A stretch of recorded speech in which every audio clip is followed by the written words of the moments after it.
A warm summer wind kicked up red dust along the trail as Katherine Ellis clutched her torn skirt, her bloodied hands trembling against the rocky ground of the Colorado wilderness. The year was 1873, and until yesterday, she had believed herself destined for a teaching position in Silver Creek. Now, as the distant sound of drunken laughter faded with the wagon that had just expelled her, Katherine wondered if she would survive the night.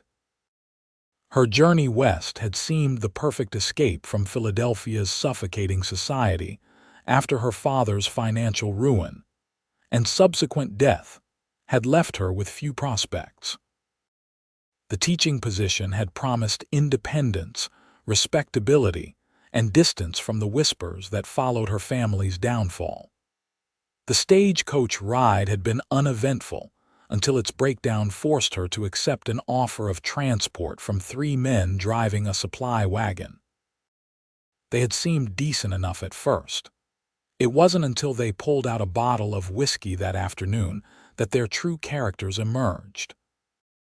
Their crude comments had escalated to unwanted touches, and when Katherine threatened to report them upon arrival in Silver Creek, they decided she wasn't worth the trouble.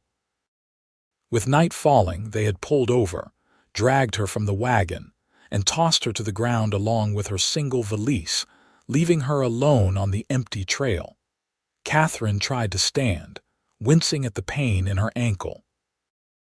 The fall had twisted it badly, and the prospect of walking to town, however far that might be, seemed impossible. Shadows lengthened across the plains as the sun began its descent behind the mountains, and with the darkness came the howl of coyotes in the distance. Tears streamed down her face as she realized the full gravity of her situation.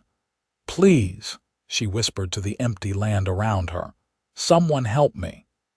As if in answer to her prayer, the steady rhythm of hoofbeats reached her ears. Katherine turned, hope rising in her chest as she spotted a lone rider approaching from the east. She waved her arms frantically, afraid he might pass by without noticing her small figure against the vast landscape. The rider slowed his horse, a magnificent chestnut stallion, and Katherine could finally make out the silhouette of a man in a wide-brimmed hat. He guided his horse toward her and dismounted with fluid grace that spoke of years in the saddle. "Madam." His deep voice carried concern as he approached, leading his horse by the reins. "Are you hurt?" Katherine tried again to rise but collapsed as her ankle gave way beneath her. The stranger was at her side in an instant, strong hand steadying her shoulders. "Some men," she managed, her voice breaking. "They were drunk. They threw me from their wagon when I wouldn't." She couldn't continue, humiliation and fear closing her throat. The man's expression hardened as he surveyed her torn dress, the bruises forming on her arms and the dirt marring her once fine clothes. But when he spoke, his voice was gentle. "You're safe with me," he said, tipping his hat back to reveal kind eyes the color of a summer sky. "Nathan O'Connor, madam. I've got a ranch about 2 hours' ride from here." Katherine studied him warily. After her experience with the wagon drivers, she was reluctant to trust another stranger, especially one offering to take her to an isolated ranch. But as the last rays of sun disappeared and the cold desert night began to settle, she knew she had little choice. "Katherine Ellis," she replied, extending a shaking hand. "I was traveling to Silver Creek for a teaching position." Nathan nodded, his expression solemn. "Silver Creek is still a day's ride from here. You won't make it tonight, not with that ankle." He gestured to her swollen joint. "I can take you to my ranch, get that ankle tended to, and tomorrow I'll escort you to town myself."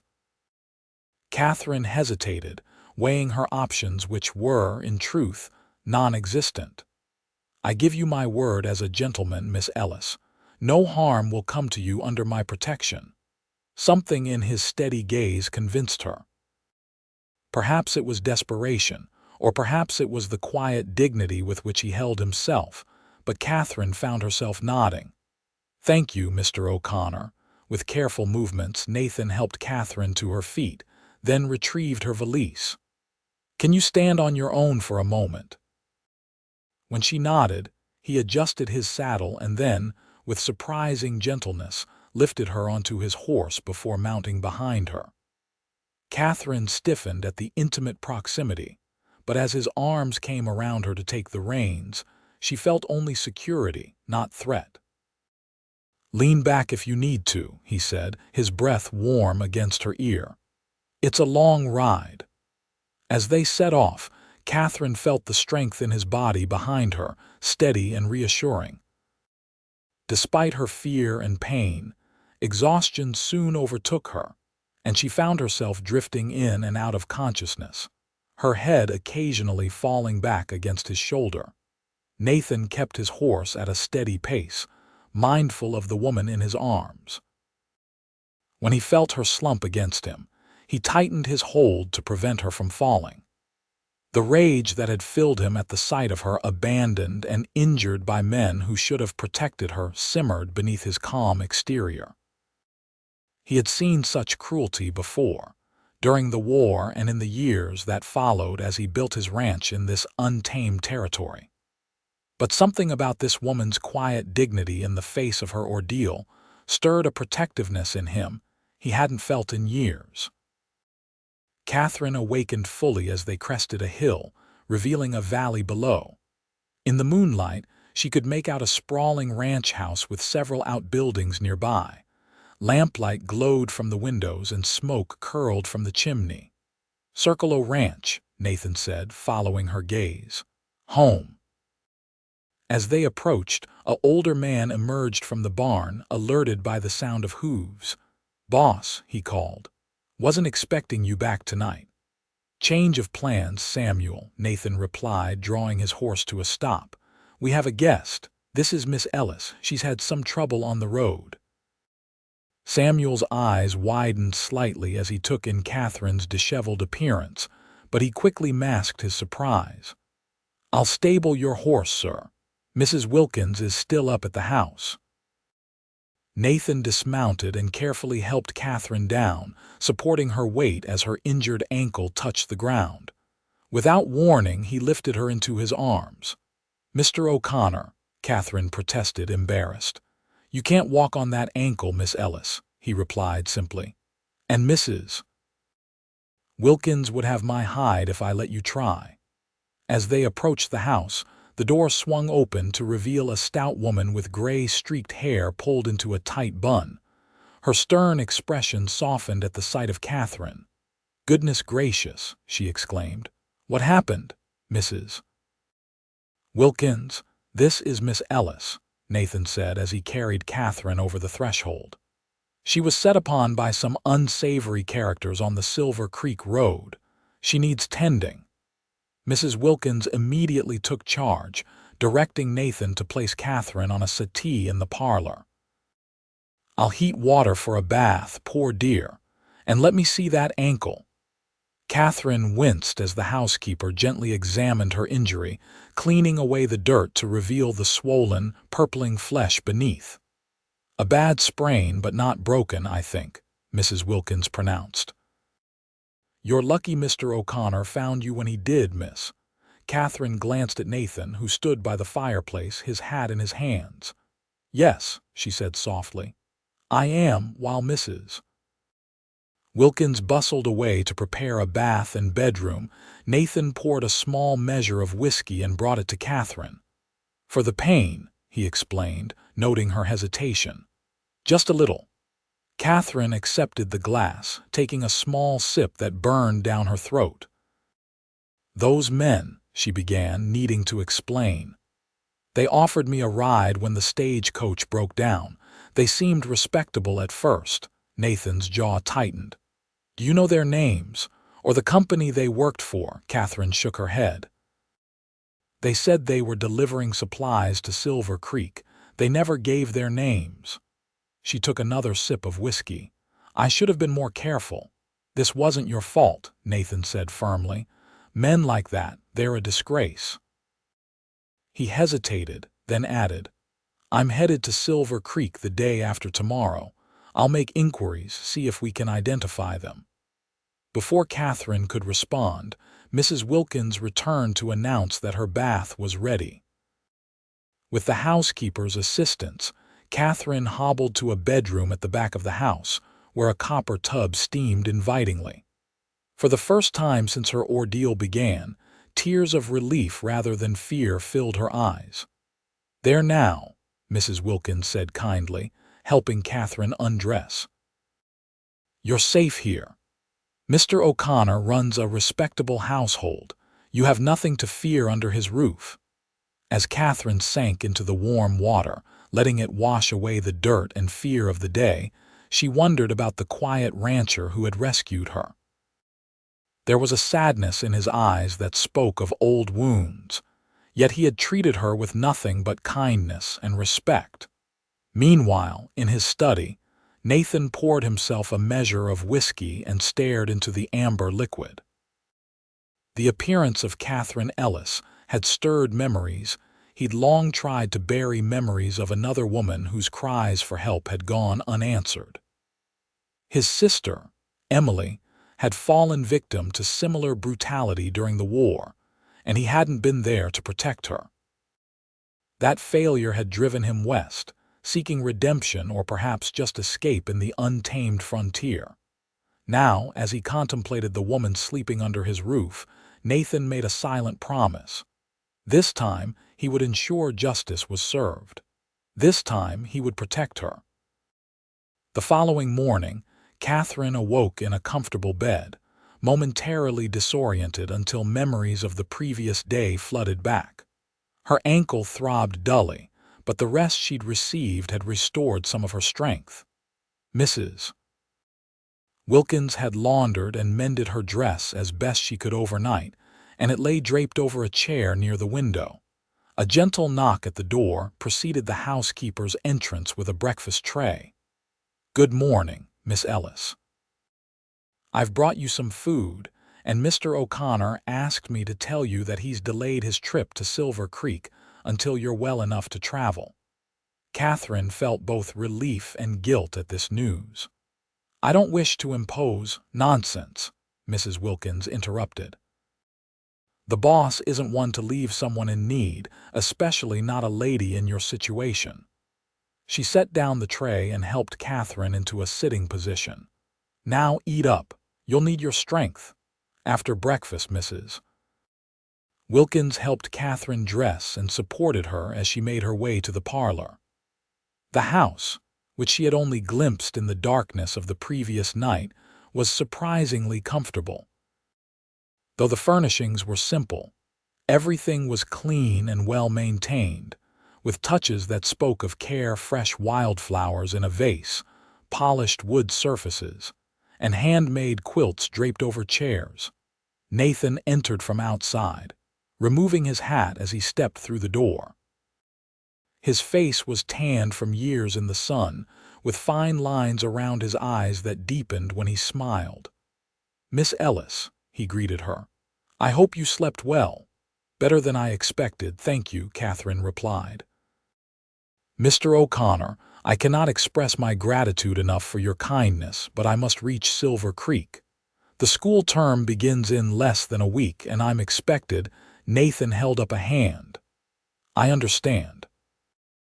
I've sent Samuel to Silver Creek with a message for the school board explaining the situation. He should return by this evening with their reply." He gestured to her ankle. "Meanwhile, you need rest. That ankle won't heal if you push yourself too soon." Katherine sank onto a chair, relief and frustration warring within her. "You're very kind, but I've imposed enough already." Nathan's expression softened. "It's no imposition. Truth be told, it's nice having someone besides Samuel and Mrs. Wilkins for company." A shadow passed over his face. "The ranch can get mighty quiet." Katherine studied him curiously. "Have you lived here long?" "5 years," he replied, moving to pour himself a cup of coffee from the pot on the sideboard. He offered her one, which she accepted gratefully. I came west after the war. Wanted to build something of my own. You fought in the war? Katherine asked. Nathan nodded, his expression closing slightly. Union cavalry, but that's a long time past now. Katherine sensed his reluctance to discuss that part of his life and changed the subject. Your ranch seems prosperous.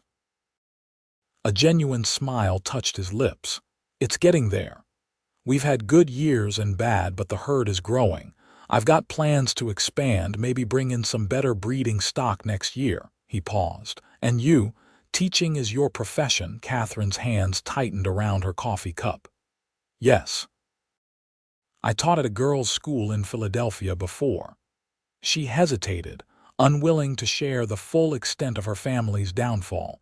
Before coming west, Nathan supplied, saving her from explanation. Yes, she said gratefully. The position in Silver Creek seemed like a good opportunity. They fell into easy conversation as the morning progressed.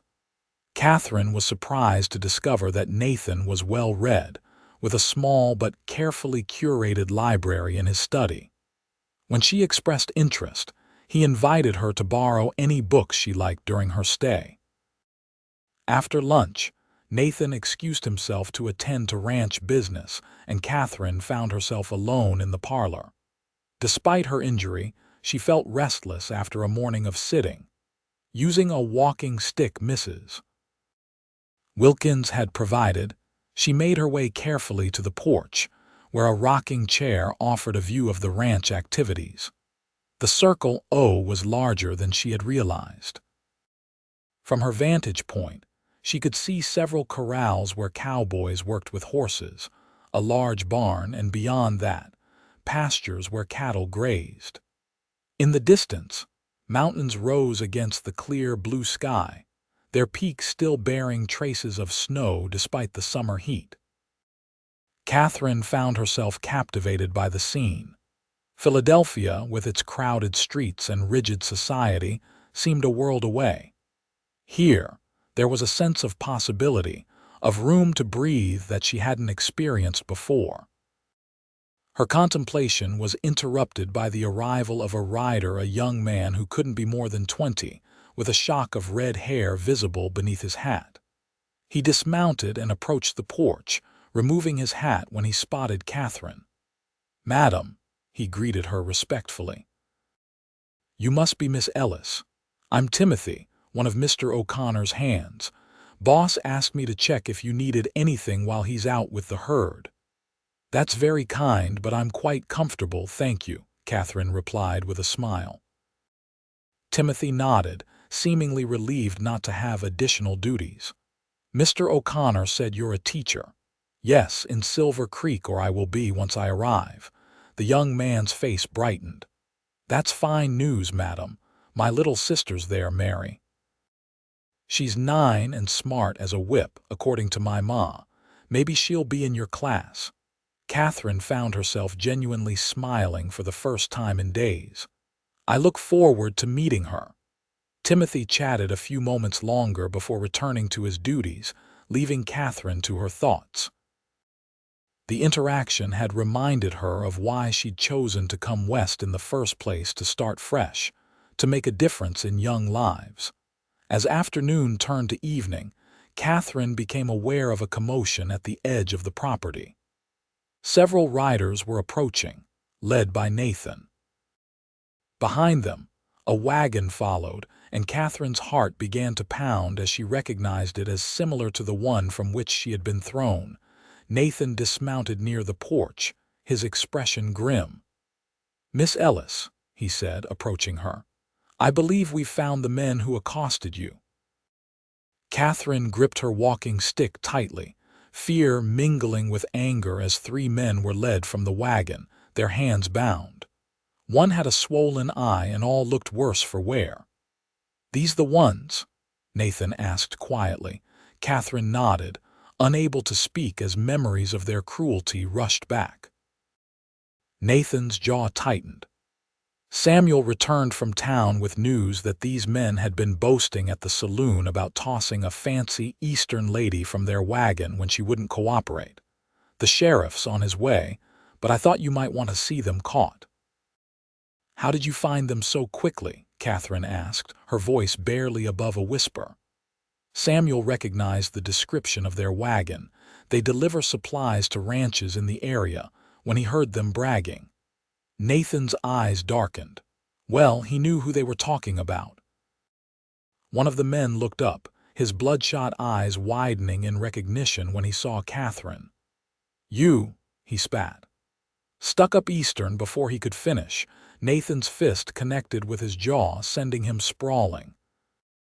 "You'll show respect in the presence of a lady," he said coldly, "or the sheriff will find less of you to arrest." The threat silenced the man, who glared but said no more. Katherine was trembling, both from fear and from a sense of vindication she hadn't expected to feel. "Thank you," she said to Nathan, "for believing me, for finding them." Nathan's expression softened as he turned back to her. "Of course, no decent man could do otherwise." The sheriff arrived an hour later, a weathered man named Dawson who listened carefully to Katherine's account of what happened. He nodded grimly when she finished. "These three have been causing trouble for months," he said. "But this is the first time they've gone this far." "You're willing to testify if it comes to trial, Miss Ellis?" Katherine hesitated, knowing a trial would mean delay in starting her teaching position and facing public scrutiny. But the thought of these men remaining free to harm others strengthened her resolve. "Yes," she said firmly. "I will testify." Sheriff Dawson nodded approvingly. "Good. I'll take them back to Silver Creek tonight. The circuit judge is due in 2 weeks. Until then, they'll cool their heels in my jail." He tipped his hat to her. "You're welcome to ride with us now if you're anxious to reach town, though that ankle looks like it could use more rest." Before Katherine could reply, Nathan stepped forward. "Miss Ellis is welcome to stay at Circle O until she's recovered. I'll ensure she reaches Silver Creek safely before the school term begins." The sheriff nodded, seemingly unsurprised by the offer. "Very well, I'll let the school board know." He turned to Katherine. "Rest easy, madam. These men won't trouble you again." As the sheriff departed with his prisoners, Katherine found herself both relieved and suddenly exhausted. The confrontation had drained what little energy she had regained. "You should rest," Nathan said, noticing her pallor. "It's been a trying day." Katherine nodded, allowing him to help her back inside. As they reached the door, she paused. "Mr. O'Connor, I don't know how to thank you." Nathan's hand was warm on her arm, steadying her. "You don't need to thank me, Miss Ellis. I only did what any decent man would do." But as Katherine met his gaze, she wondered if that was true. In her experience, decency like Nathan's was rare indeed. Over the next few days, Katherine's ankle improved steadily under Mrs. Wilkins' care. Though she continued to use the walking stick, she was able to move about the house more freely, and even venture into the garden where the housekeeper grew vegetables and herbs. Nathan was often busy with ranch work, but he made time each evening to join her for dinner, followed by conversation in the parlor. Katherine learned that he had grown up in Virginia, the son of a modest farmer who had freed the family's few slaves long before the war began. His father's early death had left Nathan responsible for his mother and younger sister at just 18. "When the war came, I enlisted," he explained one evening as they sat by the fire. "My mother had passed by then, but my sister, Emily, she had to fend for herself while I was gone." A shadow passed over his face. "I shouldn't have left her." Katherine sensed a deeper pain behind his words but didn't press.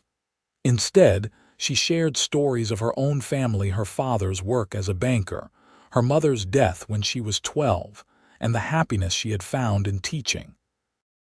She carefully avoided mentioning her father's disgrace, how he had been caught embezzling from his bank in a desperate attempt to cover investment losses, how he had taken his own life rather than face prison, and how Katherine had been left penniless and ostracized by Philadelphia society. The teaching position in Silver Creek represented more than a job. It was her only chance at a respectable future. On the fourth day of her stay, Nathan found Katherine in the garden, sketching wildflowers in a small notebook she had retrieved from her valise. "You're talented," he remarked, studying the detailed drawings. Katherine smiled, closing the book self-consciously. "It's just a hobby. I find it relaxing." "I brought something for you," Nathan said, producing a letter from his pocket. "From the school board in Silver Creek. Samuel brought it back yesterday." Katherine accepted the envelope with trembling fingers. Her entire future depended on whether they would still honor their agreement after her delayed arrival. Breaking the seal, she quickly scanned the contents, relief washing over her. "They're holding the position," she said, her voice thick with emotion. "They understand the circumstances and expect me when I'm well enough to travel." She looked up at Nathan. "This is because of you, because you sent word so quickly." Nathan shook his head. "They'd be fools to let a qualified teacher slip away, especially one with your courage." The compliment brought warmth to Katherine's cheeks. "Nevertheless, I'm grateful." She hesitated, then added, "I should be able to travel by the day after tomorrow. My ankle is much improved." Was it her imagination, or did disappointment flicker briefly in Nathan's eyes? "Of course," he said evenly. "I'll escort you myself, as promised." That evening, Mrs. Wilkins surprised them with an apple pie for dessert, its crust golden and flaky. As they savored the treat, the housekeeper mentioned plans for a small gathering at the ranch the following weekend. "Just a few neighbors," she explained. "We do it every summer. Music, dancing, well, for those who can dance, and plenty of food." Nathan nodded, adding, "It's become something of a tradition. Helps build community out here where folks are spread so far apart." Katherine felt a pang of regret. "It sounds wonderful. I'm sorry I'll miss it." Nathan set down his fork, studying her thoughtfully. "You could stay, you know. The school term doesn't begin for another week. Your ankle could use the additional rest, and—" He hesitated. "And I'd be honored if you'd attend as my guest." The invitation hung in the air between them, laden with meaning Katherine wasn't sure she was ready to acknowledge. In the short time she'd known Nathan, she had come to respect him deeply, perhaps even to care for him more than was wise, given that their paths would soon diverge. "I wouldn't want to impose further," she said carefully. "It's no imposition," Nathan replied, his voice softening. "Truth be told, the house will seem emptier when you go." Mrs. Wilkins, who had been clearing dishes, made a sound suspiciously like a suppressed chuckle as she retreated to the kitchen, leaving them alone. Katherine studied Nathan's face, the earnestness in his blue eyes, and made a decision that had little to do with logic and everything to do with the unexpected feelings growing within her. "Then I accept," she said, "both the invitation to stay longer and to attend your gathering." The smile that spread across Nathan's face was worth any uncertainty she felt. For the first time since her father's death, Katherine felt a sense of possibility, of a future that might hold more than mere survival. The next morning, Nathan suggested a short ride to show Katherine more of the ranch. With her ankle much improved, she agreed eagerly, tired of being confined to the house. "I'm afraid I'm not much of a rider," she admitted as they approached the stable. Nathan smiled reassuringly. "I've got just the horse for you. Daisy is as gentle as they come." The mare he led out was a dappled gray with kind eyes. Nathan helped Katherine mount, adjusting the stirrups to accommodate her still tender ankle. His hands were steady and respectful, but Katherine couldn't help noticing the way her pulse quickened at his proximity. Once she was settled, Nathan mounted his own horse, the chestnut stallion that had carried them both to safety days earlier. "Thunder," he said, patting the horse's neck. Been with me since I came west. He's a fine judge of character." With a wink, he added, "He took to you right away." They rode at a leisurely pace, Nathan pointing out features of the property: the creek that provided water year-round, the meadow where wildflowers bloomed in spring, the distant hills where he planned to expand his grazing land. "It's beautiful," Katherine said sincerely. "You've built something remarkable here." Nathan's expression turned thoughtful. "It's a good life, but a solitary one at times." He glanced at her. "I imagine teaching has its own rewards." "It does," she agreed. "Helping young minds grow, seeing them discover new ideas. There's nothing quite like it." They stopped by a small pond where cottonwood trees provided shade from the midday sun. Nathan spread a blanket on the ground, and Mrs. Wilkins had packed a simple picnic lunch in his saddlebag. As they ate, Katherine found herself asking the question that had been on her mind. "Why did you help me that day? You could have just taken me to town and been done with it."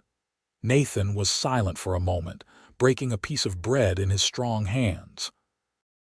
"During the war, I saw too many people look the other way when someone needed help," he finally said. "And after, my sister." He took a deep breath. "Emily was attacked while I was away fighting. No one came to her aid. She survived, but she was never the same. She died 2 years later. The doctor called it consumption, but I think her spirit was broken long before her body failed." Katherine reached out instinctively, placing her hand over his. "I'm so sorry, Nathan." It was the first time she had used his given name, and the intimacy of it hung between them. "When I found you on that trail," he continued, turning his hand to clasp hers, "I couldn't look away. Not again." The raw honesty in his voice moved her deeply. "You're a good man, Nathan O'Connor." His eyes met hers, and Katherine felt something shift between them, a recognition, a possibility. The moment was broken by the distant sound of hoofbeats. Nathan stood, helping Katherine to her feet as a rider approached. "Mr. O'Connor," the man called as he drew nearer. "Got a message from town." Nathan frowned, accepting the folded paper. As he read it, his expression darkened. "What is it?" Katherine asked. "Those men who attacked you," Nathan said grimly. "They've escaped from the Silver Creek jail." Fear shot through Katherine. "How?" "Says here they overpowered the deputy last night. Sheriff Dawson is organizing a search party." He looked at Katherine, concern etched on his face. "We should get back to the ranch. I don't think they'd come this way, but I won't take chances with your safety." The ride back was tense, Nathan keeping a watchful eye on the surrounding landscape. When they reached the ranch, he immediately gathered his hands and explained the situation. "Samuel, you and Timothy keep watch at the north and east boundaries. Robert and James take the south and west. I want to know if anyone approaches." As the men dispersed, Nathan turned to Katherine. "I'm sorry our ride was cut short." "It's not your fault," she assured him, though she couldn't quite keep the fear from her voice. Nathan's hand came to rest on her shoulder, warm and reassuring. "I meant what I said that first day, Katherine.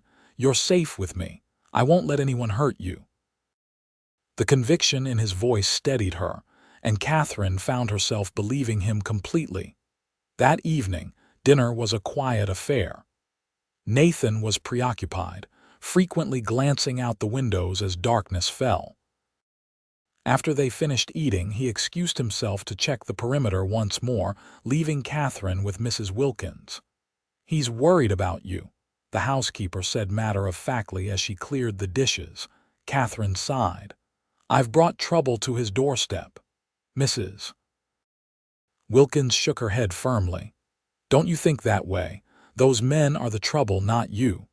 She paused, wiping her hands on her apron. "I've worked for Mr. O'Connor since he established this ranch. Never seen him take to anyone the way he's taken to you."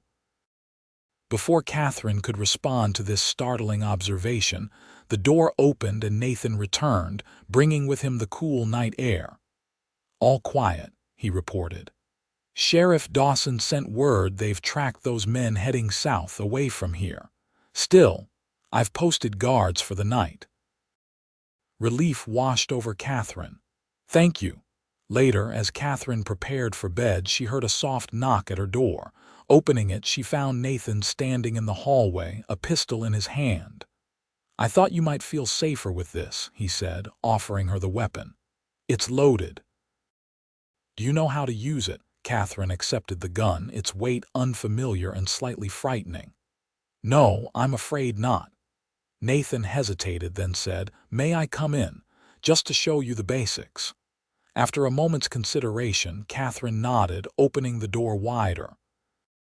It wasn't proper to have a man in her bedroom, but propriety seemed less important than security at that moment.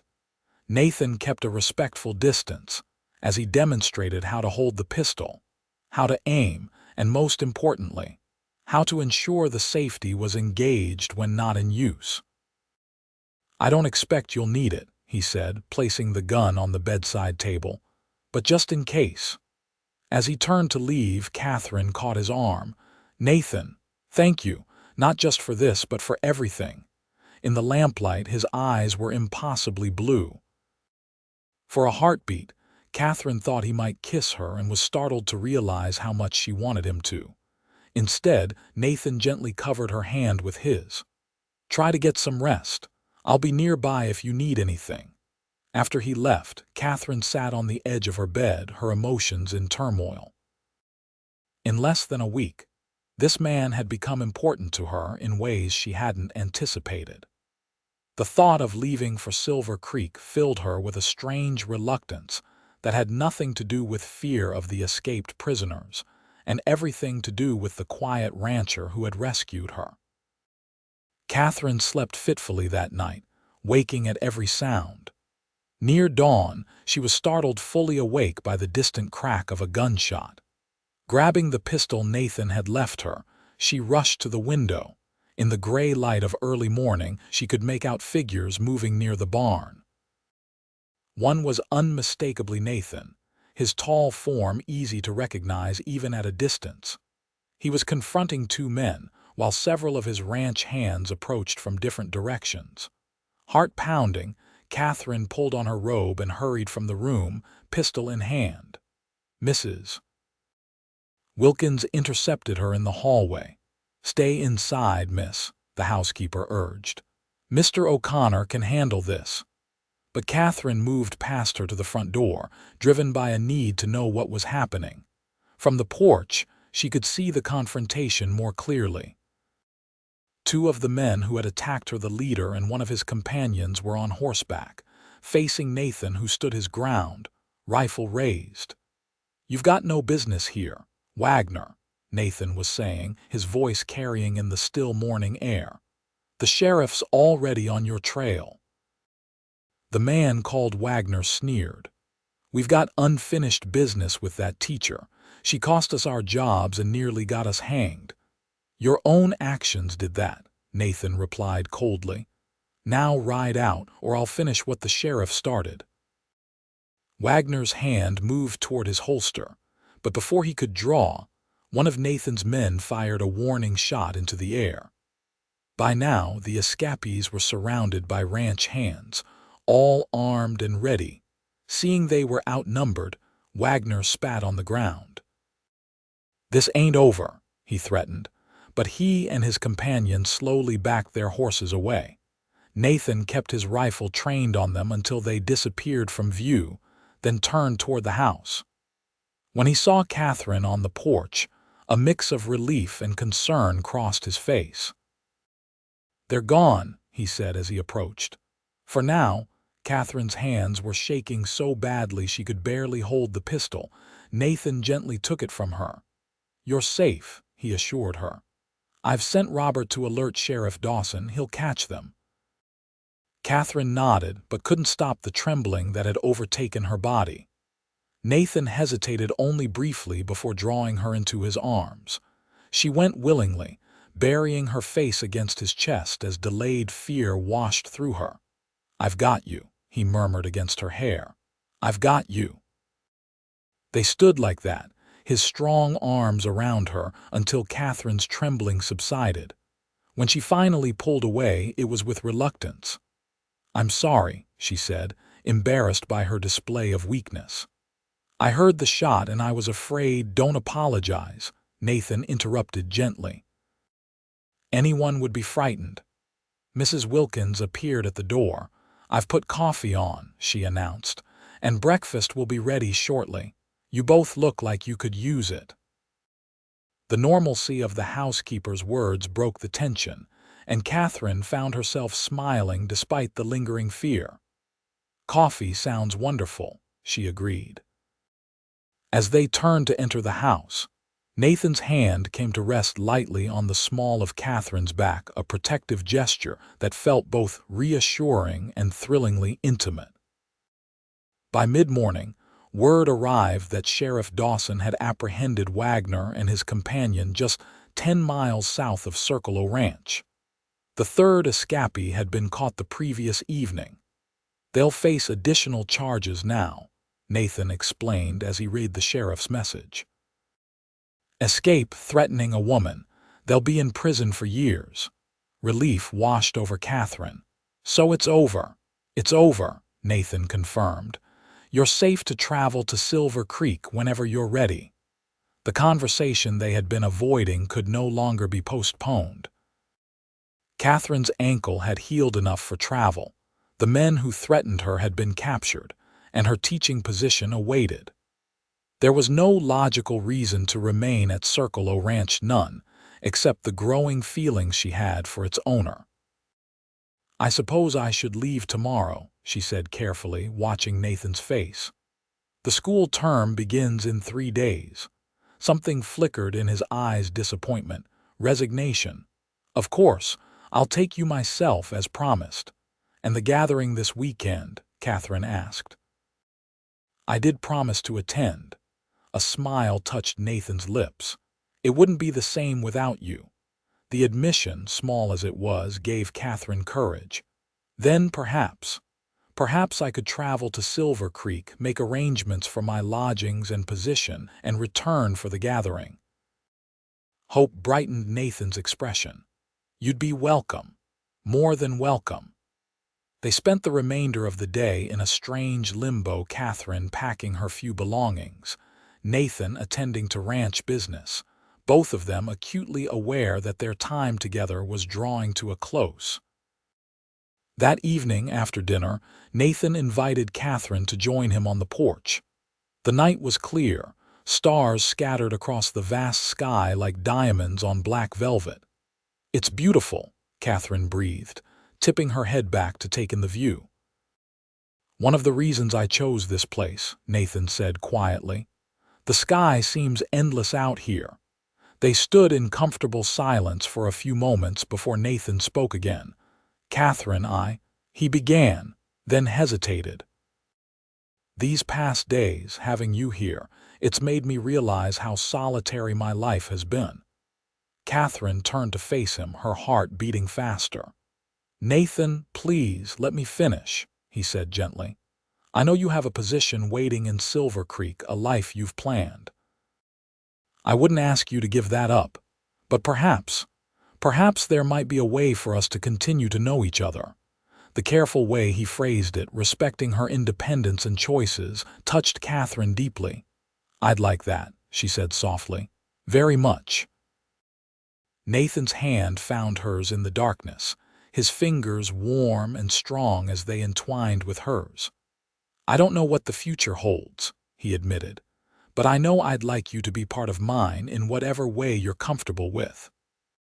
Katherine felt a warmth spreading through her that had nothing to do with the mild summer night. "Silver Creek isn't so far," she pointed out, "and teachers do get holidays." A smile spread across Nathan's face, visible even in the dim light from the house. "Yes, they do." The next morning brought a flurry of activity as Katherine prepared for the journey to Silver Creek. Mrs. Wilkins had washed and pressed her dress, and Nathan had arranged for a proper carriage rather than having Katherine ride horseback. "It's more comfortable," he explained when she questioned the extravagance. And safer, given recent events. As they set off, Katherine felt a curious mix of anticipation and regret. She was eager to begin her teaching position, to meet her students and establish herself in the community. Yet leaving Circle O Ranch, leaving Nathan, was proving more difficult than she had anticipated. The journey to Silver Creek took most of the day, with Nathan pointing out landmarks and sharing stories of the region. They stopped for a picnic lunch by a stream, and Katherine found herself memorizing every detail of the day, storing away moments to revisit later. Silver Creek proved to be a growing town, with a main street boasting several businesses, a church, and at the far end, a two-story building that Nathan identified as the schoolhouse. "The teachers' quarters are on the second floor," he explained. "Small but comfortable from what I hear." They stopped first at the sheriff's office, where Dawson confirmed that all three escapees were securely locked up and awaiting the circuit judge's arrival. "They won't be bothering you again, Miss Ellis," he assured her. "The judge takes a dim view of jailbreaks, not to mention attacking a lady." From there, they proceeded to meet Mr. Porter, the head of the school board, a dignified man with silver hair and a formal manner. "Miss Ellis, we're delighted you've arrived safely," he said, shaking her hand. "Mr. O'Connor sent word of your unfortunate experience." "Rest assured, such incidents are rare in Silver Creek." "I'm glad to hear it," Katherine replied, "and grateful for the board's patience in holding the position." "Qualified teachers are scarce in these parts," Mr. Porter said simply. "Now, would you like to see your quarters and the classroom?" The schoolhouse was larger than Katherine had expected, with a well-appointed classroom on the ground floor and a small but pleasant apartment above. Large windows let in ample light, and someone had placed a vase of wildflowers on the table, a welcoming touch that moved Katherine. "Term begins Monday," Mr. Porter explained as they toured the facilities. "We have 23 students currently enrolled, ages 6 to 16. The previous teacher left detailed records, so you should be able to determine where each child stands in their studies." As they prepared to leave, Mr. Porter hesitated, then said, "Miss Ellis, I should mention, we expect our teachers to maintain the highest standards of propriety. Silver Creek is a growing community but still conservative in many ways." Katherine straightened her spine, understanding the implied warning. "Of course, Mr. Porter, I assure you I take the responsibility seriously." The older man nodded, seemingly satisfied. "Then I'll leave you to settle in. Good day, Miss Ellis, Mr. O'Connor." Once they were alone, Nathan turned to Katherine with a raised eyebrow. "Highest standards of propriety." Despite the seriousness of the moment, Katherine couldn't help but smile. "It seems my reputation must be above reproach." "And would visits from a rancher compromise that reputation, do you think?" Nathan asked, his tone light though his eyes were serious. Katherine considered this. In Philadelphia, an unmarried woman receiving regular visits from a man would indeed cause gossip. But the frontier had different rules, and Nathan was clearly respected in the community. "I think," she said carefully, "that a respectable business relationship between a teacher and a prominent local rancher would be entirely proper." Nathan's eyes crinkled at the corners. "Business relationship." "Well, education is important for all members of the community," Katherine explained with mock seriousness. "Regular discussions about the school's needs and the community's support would be expected." "I see," Nathan replied, playing along. "And how often might such discussions be required?" "Oh, at least weekly, I should think." The humor faded from Nathan's expression, replaced by something warmer, more intense. "Katherine," he said softly, "I meant what I said last night. I want you in my life, however that can happen." Katherine felt her heart swell with emotion. "And I want you in mine, Nathan. For a moment, she thought he might kiss her, but footsteps on the stairs reminded them they were in a public building. Nathan stepped back just as a young woman appeared in the doorway. "Oh, excuse me," she said, looking between them with curiosity. "I didn't realize anyone was here. I'm Alice Bennett, the seamstress. Mr. Porter asked me to bring over some curtains for the windows." Katherine composed herself quickly.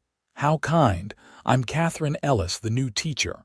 Alice's face brightened with recognition. "Of course. We've been expecting you. Everyone's talking about your ordeal with those awful men." She glanced at Nathan. "And how Mr. O'Connor rescued you. It's like something from a novel." Katherine felt heat rise to her cheeks. "Yes, well, I'm grateful to have arrived safely." After Alice had hung the curtains and departed with promises to introduce Katherine to other town residents, soon Nathan helped bring in her valise from the carriage. "Will you be comfortable here?" he asked, looking around the small apartment. Katherine nodded. "It's more than adequate. And the school itself is quite impressive for a town this size."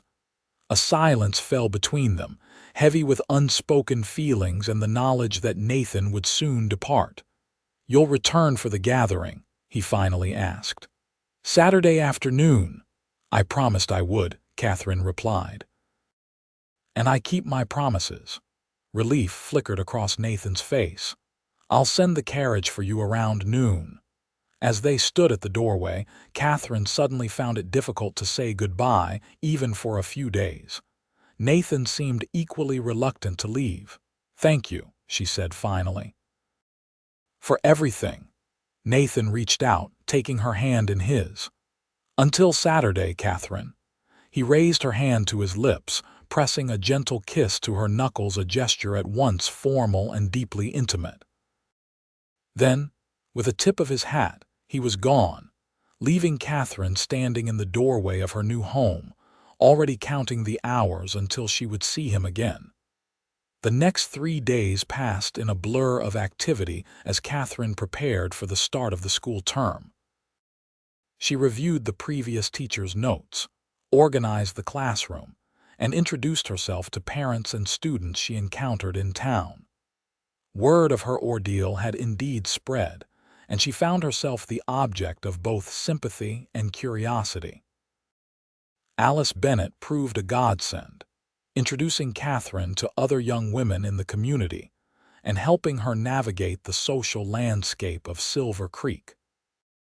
Through Alice, Katherine learned that Nathan O'Connor was considered one of the most eligible bachelors in the region, respected for his successful ranch, his fairness in business dealings, and his generosity during hard times.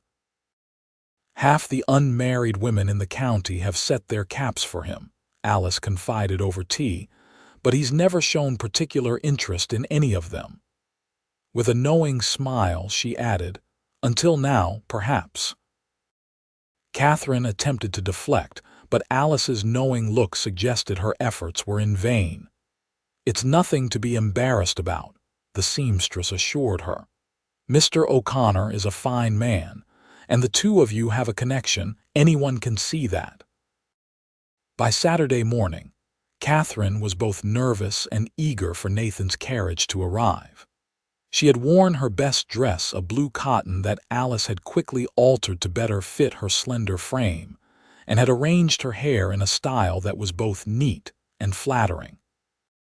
When a knock came at precisely noon, Katherine opened the door to find not Nathan but Samuel, the older ranch hand. "Miss Ellis," he greeted her with a tip of his hat. "Mr. O'Connor sends his apologies. He was delayed by ranch business but will meet you at Circle O. The carriage is ready whenever you are." Though slightly disappointed, Katherine gathered her small overnight bag. Mrs. Wilkins had insisted she stay the night rather than making the return journey after dark, and followed Samuel to the waiting carriage. The journey seemed shorter this time, perhaps because Katherine was now familiar with the landscape, or perhaps because anticipation made the time pass quickly. As they approached Circle O Ranch, She could see that preparations for the gathering were well underway. Tables had been set up in the shade of large cottonwood trees, and ranch hands were constructing what appeared to be a dance floor nearby. Mrs. Wilkins greeted her warmly. "There you are. Come in, come in. You can freshen up in your old room. I've kept it ready for you." "Thank you," Katherine said, touched by the thoughtfulness. "Where's Nathan?" "Still out with the herd. There was some trouble with rustlers last night, nothing serious, but it delayed him. He should be back soon." The housekeeper smiled knowingly. "He's been like a cat on hot bricks all morning, worrying he'd miss your arrival." Katherine couldn't help the warmth that spread through her at this information. She used the time to rest and change into fresh clothing, then offered to help Mrs. Wilkins with the final preparations. By late afternoon, guests began to arrive, neighboring ranchers and their families, townspeople from Silver Creek, and even a few travelers passing through the area. Katherine found herself introduced to so many people that she could scarcely keep their names straight. She was in the midst of a conversation with the local doctor and his wife when she felt a presence behind her. Turning, she found Nathan standing there, his usually neat appearance slightly disheveled from the day's work, but his eyes warm as they met hers. "You came," he said simply, as if still not quite believing it. "I promised I would," Katherine replied, acutely aware of the interested glances they were receiving. Nathan offered his arm. "Would you allow me to show you around? Some of our neighbors have traveled quite far to be here." Katherine placed her hand on his arm, feeling the solid strength beneath the fabric of his shirt. "I'd be delighted." As they moved through the gathering, Katherine noticed how people responded to Nathan with respect, certainly, but also with genuine affection. He knew everyone's names, asked after family members, and showed particular interest in the children who darted between the adults' legs, playing elaborate games of their own devising. "You're well loved here," Katherine observed during a quiet moment. Nathan looked surprised. "I try to be a good neighbor, that's all." "It's more than that," she insisted. "These people trust you. That's not given lightly." Before Nathan could respond, a fiddler began to play, joined moments later by a man with a harmonica. People gravitated toward the makeshift dance floor, couples forming for a lively reel. Nathan turned to Katherine, a question in his eyes. "Would you do me the honor?" Katherine hesitated. "My ankle will go slowly," he promised, "and I won't let you fall." Something in the way he said those words made Katherine think he meant more than just the dance. She nodded, allowing him to lead her to the floor. Nathan proved an excellent dancer, guiding her with such skill that her still tender ankle gave her no trouble. As they moved together, Katherine felt a joy she hadn't experienced in years, perhaps ever. The music, the warm evening air, the man whose hands held hers so carefully. It all combined to create a moment of perfect happiness. As dusk fell, lanterns were lit around the gathering, casting a golden glow over the festivities. After several dances, Nathan led Katherine to a quiet spot beneath a cottonwood tree where they could watch the continuing celebration while catching their breath. "Are you enjoying yourself?" he asked, his voice low. "More than I can say," Katherine admitted. "Everyone has been so welcoming." "They like you," Nathan said simply. "As do I." The directness of his statement took Katherine's breath away. Before she could respond, a young girl of about 10 approached them, her expression curious. "Are you Miss Ellis?" she asked. "The new teacher," Katherine smiled at the child. "I am, and who might you be?" "Mary Jenkins," the girl replied. "My brother Timothy works for Mr. O'Connor. He says you're going to be the best teacher Silver Creek's ever had." Katherine laughed, charmed by the girl's frankness. "That's very kind, but I haven't even taught my first lesson yet." "Will you teach us about the big cities?" Mary asked eagerly. "About Philadelphia and New York and such." I've never been further than Silver Creek. I'd be happy to, Katherine promised. And perhaps we'll read books about places even I've never seen, like Paris and London and Rome. Mary's eyes widened with excitement. Really? Oh, I can't wait for school to start now. She glanced between Katherine and Nathan. Are you sweet on each other? Timothy says Mr. O'Connor hasn't stopped smiling since you came to stay. Mary. Timothy appeared, his face flushed with embarrassment. That's not a proper question to ask. I'm sorry, Mr. O'Connor, Miss Ellis. Nathan waved away the apology, though Katherine noticed a hint of color in his cheeks. No harm done, Timothy. As the siblings moved away, Katherine bit back a smile. Haven't stopped smiling. Now Nathan's blush was unmistakable. Timothy exaggerates, does he? Katherine teased gently. Nathan looked at her then, all pretense gone. No, he admitted softly. He doesn't. The honesty in his eyes made Katherine's heart beat faster. Before either could speak further, Mrs. Wilkins called for attention, announcing that dinner was served. The meal was a community affair, with everyone contributing dishes that were laid out on long tables. Katherine found herself seated beside Nathan at the head table, a position that did not go unnoticed by the other guests. As the evening progressed, someone called for Nathan to give a speech. He rose reluctantly, glass in hand. I'm not one for fancy words, he began, but I want to thank you all for coming. Community means everything out here, where we depend on each other through good times and bad. His gaze found Katherine. And I'd like to welcome Miss Ellis, Silver Creek's new teacher, who has already shown remarkable courage in the face of adversity. Murmurs of agreement rippled through the crowd, and Katherine felt a warmth that had nothing to do with the mild evening. These people, many of whom she had just met, were accepting her as one of their own. After dinner, the dancing resumed with even more enthusiasm. Katherine danced not only with Nathan but with several other men, including Sheriff Dawson and Mr. Porter from the school board. During one such dance, she noticed Nathan deep in conversation with an elderly man whose weathered face suggested a lifetime spent outdoors. When she rejoined him later, Nathan explained, "That was Judge Winters. He's retired now, but he was the first circuit judge in these parts. He had some interesting thoughts about those men who attacked you." Katherine tensed slightly. "Oh, he believes they were involved in more than just freight delivery," Nathan said quietly.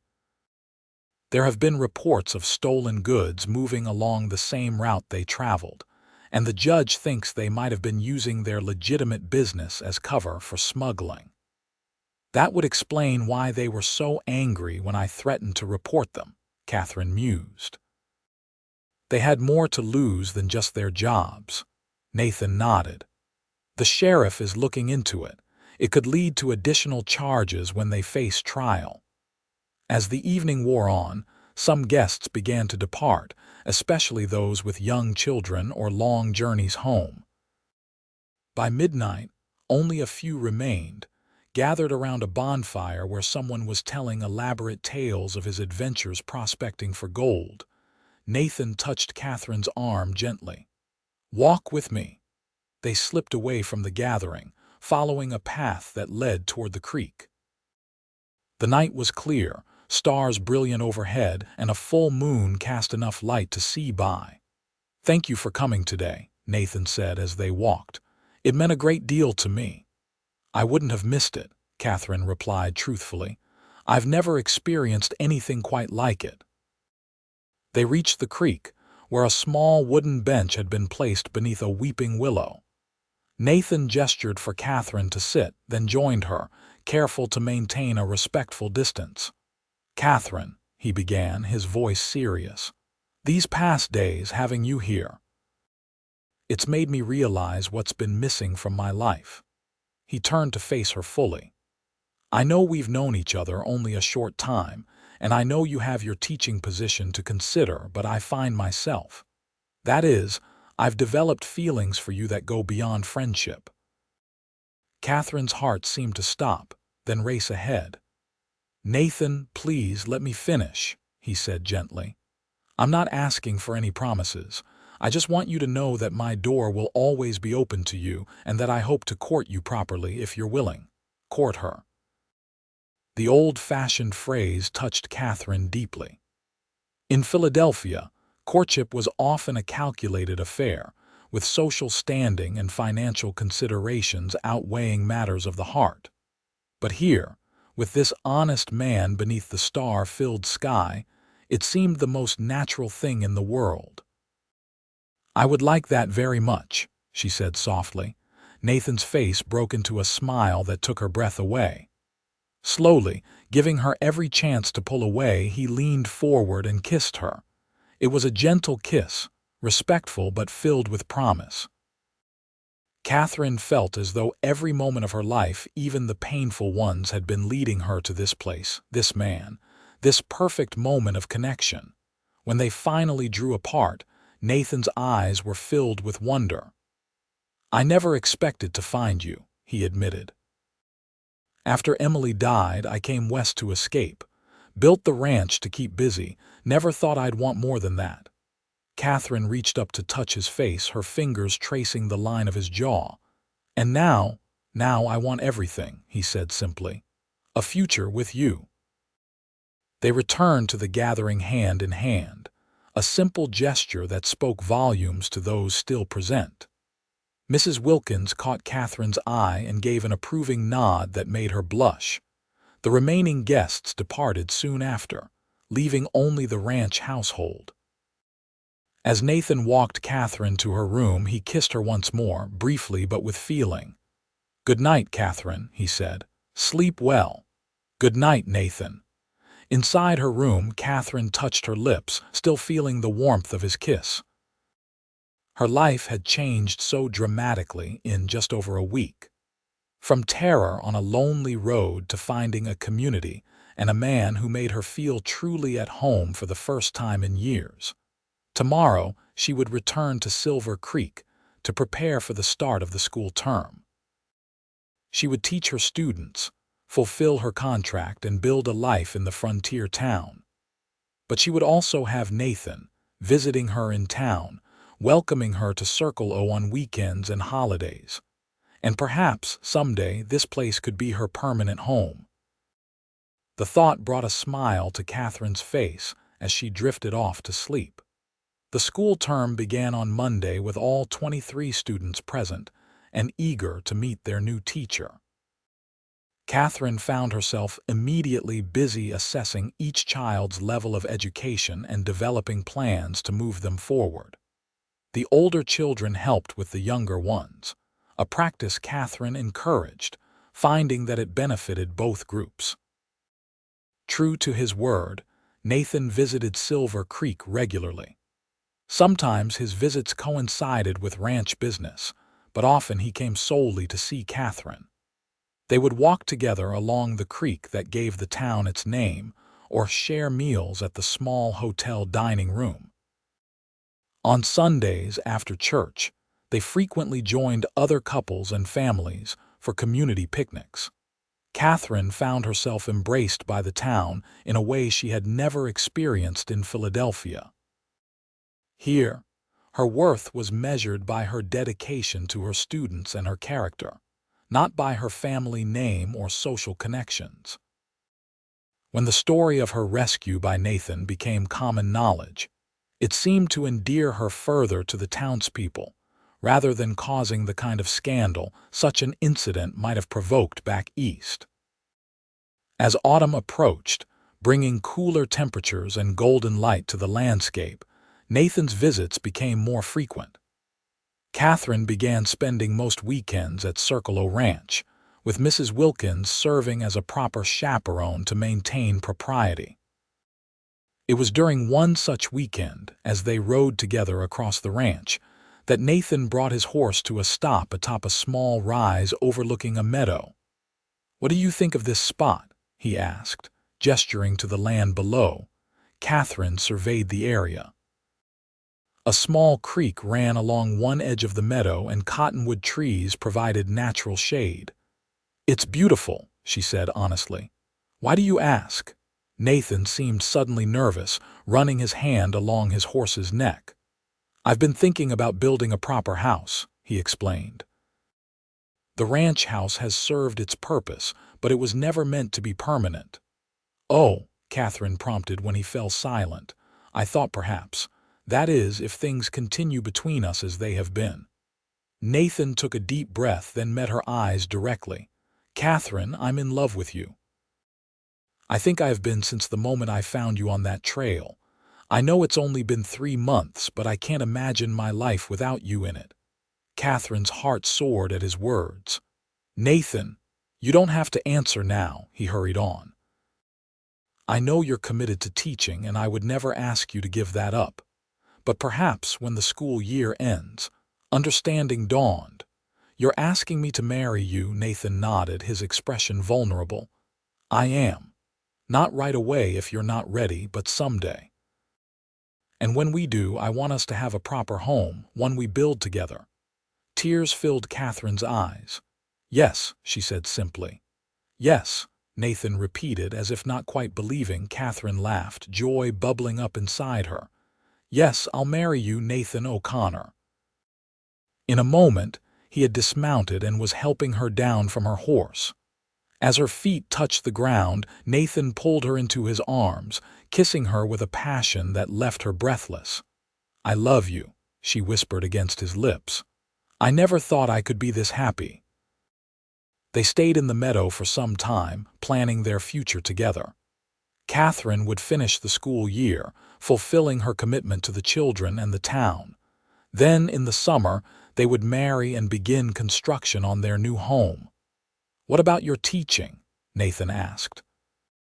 "I know how much it means to you." Katherine considered this. "Silver Creek is growing. Soon they'll need more than one teacher. Perhaps I could teach part-time or tutor children from outlying ranches who can't make it to town regularly." Nathan nodded thoughtfully. "We could set up a schoolroom right here on the ranch. Open it to our hands children, neighboring families."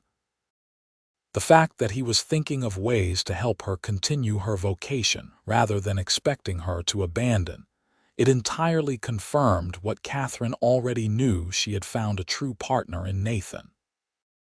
When they returned to the ranch house, Nathan insisted on making their engagement known immediately. Mrs. Wilkins cried happy tears. Samuel shook Nathan's hand vigorously, and the ranch hands organized an impromptu celebration. The following Sunday, they announced their engagement to the congregation after church services.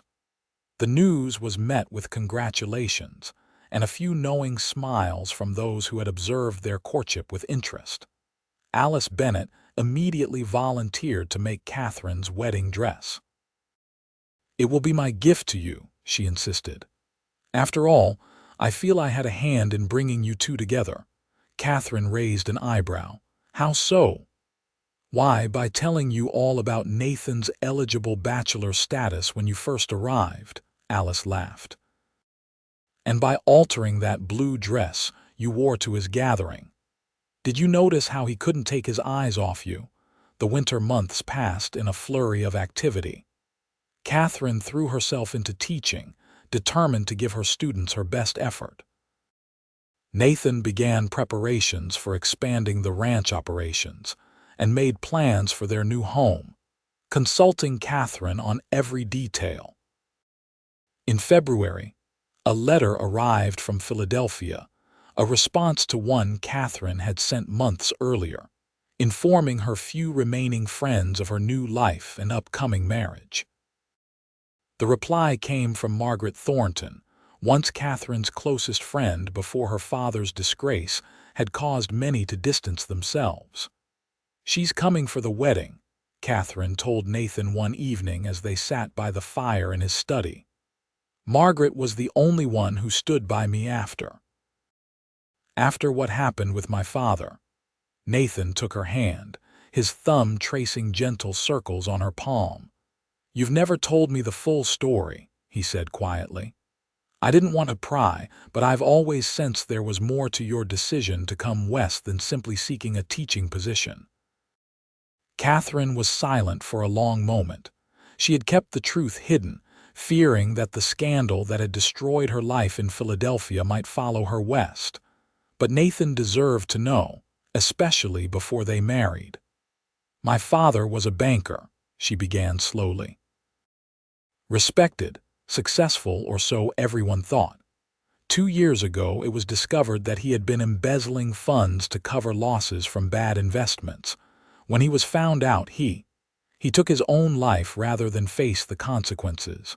Nathan's hand tightened around hers. "Katherine, I'm so sorry." "The scandal was overwhelming," she continued. "Overnight, I went from being welcomed in the finest homes to being shunned by nearly everyone I knew. The family's assets were seized to repay some of what my father had taken. I was left with nothing but the house, which I was forced to sell to settle remaining debts." She took a shaky breath. "I found work as a teacher at a small school, but the whispers followed me. The parents didn't want their children taught by the daughter of a thief and a suicide. When I saw the advertisement for a teaching position in Silver Creek, it seemed like Providence, a chance to start fresh where no one knew my name or my shame." Nathan moved to kneel before her, taking both her hands in his. "Thank you for trusting me with this," he said softly. "But you must know it changes nothing. Your father's actions aren't yours. You've built a new life here through your own courage and determination." Katherine blinked back tears. "You're not concerned about being associated with such a scandal?" Nathan's expression was incredulous. "Concerned? Katherine, I love you. Your past is part of what shaped you into the woman you are, the woman I want to spend my life with." His acceptance, so complete and unconditional, healed something deep within Katherine that she hadn't realized was still broken. Spring brought the circuit judge to Silver Creek, and with him came the trial of the 3 men who had attacked Katherine. She testified calmly, recounting the events without embellishment. The investigation had indeed uncovered evidence of smuggling operations, just as Judge Winters had suspected. All 3 men were convicted and sentenced to substantial prison terms. As they were led away, Katherine felt a weight lift from her shoulders. That chapter of her life was truly closed now.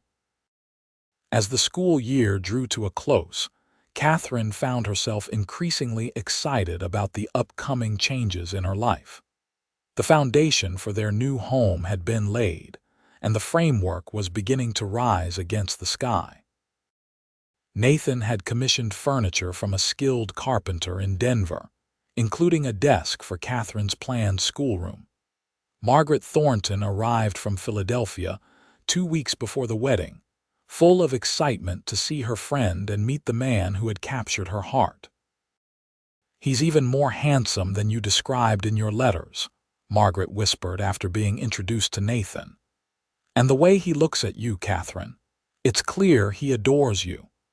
The wedding was set for the 3rd Saturday in June, to be held on the ranch near the site of their future home.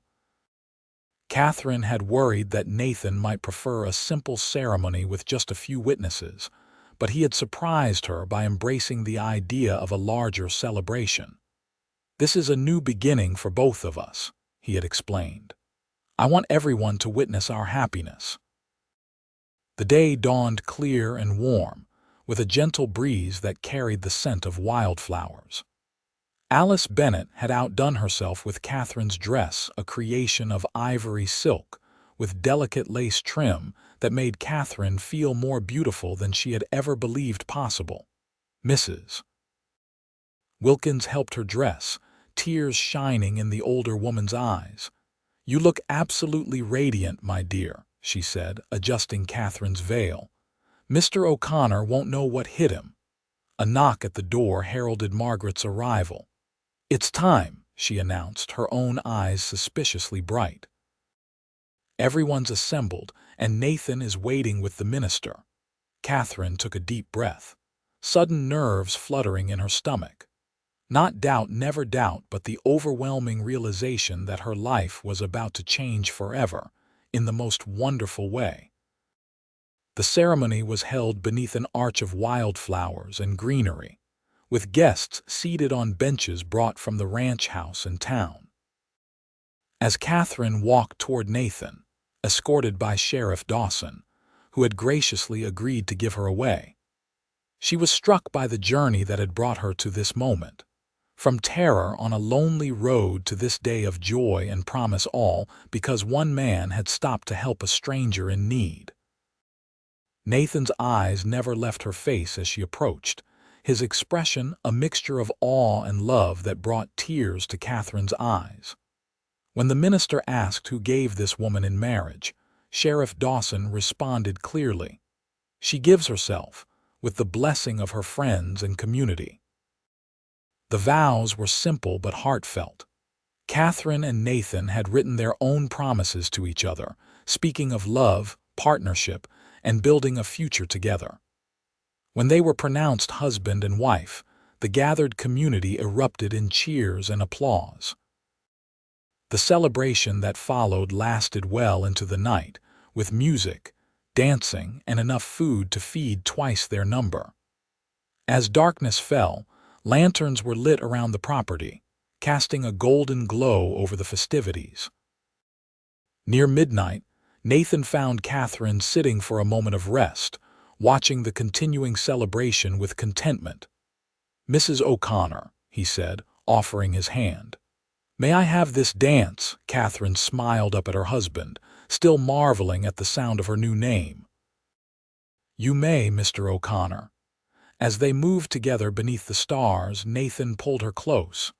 "Happy?" he asked softly. "Completely," she assured him.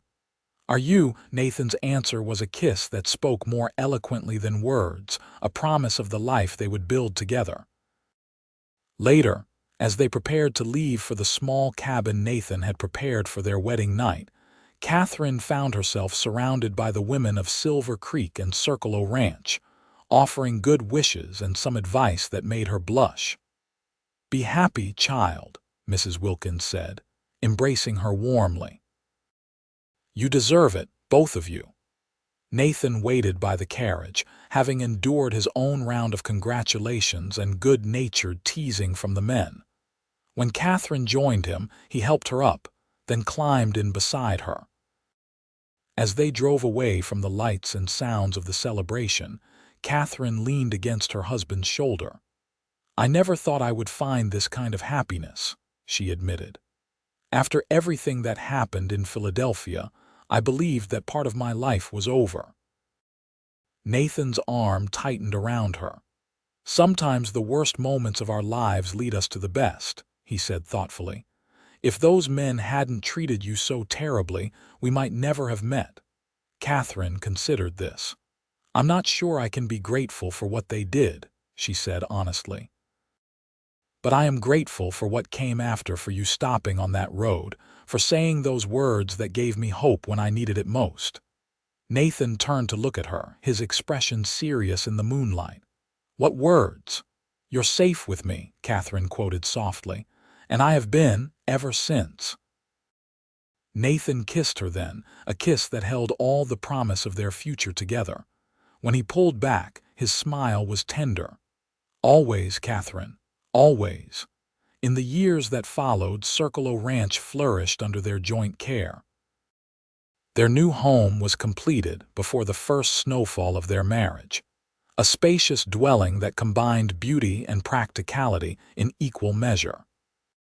The schoolroom Katherine had envisioned became reality, serving not only the children of ranch workers, but those from neighboring properties who had previously gone without formal education. Katherine continued to teach part-time at the Silver Creek School as well, helping to train a younger teacher who had arrived from Denver. The arrangement allowed her to maintain her connection to the town while building her life with Nathan. Their first child, a daughter they named Emily after Nathan's sister, was born in the second year of their marriage. 2 years later, A son joined their family, followed by another daughter the following year. On the 5th anniversary of their wedding, Nathan surprised Katherine with a gift, a framed sketch she had made years earlier of the meadow where he had proposed. "To remind us of beginnings," he said as she unwrapped it, "and how far we've come." Katherine looked around their home at the evidence of their shared life: children's toys, books they had read together, furniture that held memories of countless family meals and quiet evenings. Then she looked at her husband, whose love had never wavered, whose strength had supported her through childbirth and loss, joy and challenge. "I love you," she said simply, the words as true now as they had been the first time she spoke them. Nathan drew her into his arms. "And I love you more each day." As they stood together, the sounds of their children playing in the yard drifted through the open window, a reminder of the future they continued to build, day by day, together. Katherine thought back to that dusty road where their story had begun, to the moment when a stranger had lifted her from the ground and promised her safety. She had been safe with him ever since, safe to love, safe to dream, safe to become her truest self. It was more than she had ever dared to hope for, and everything she would ever need.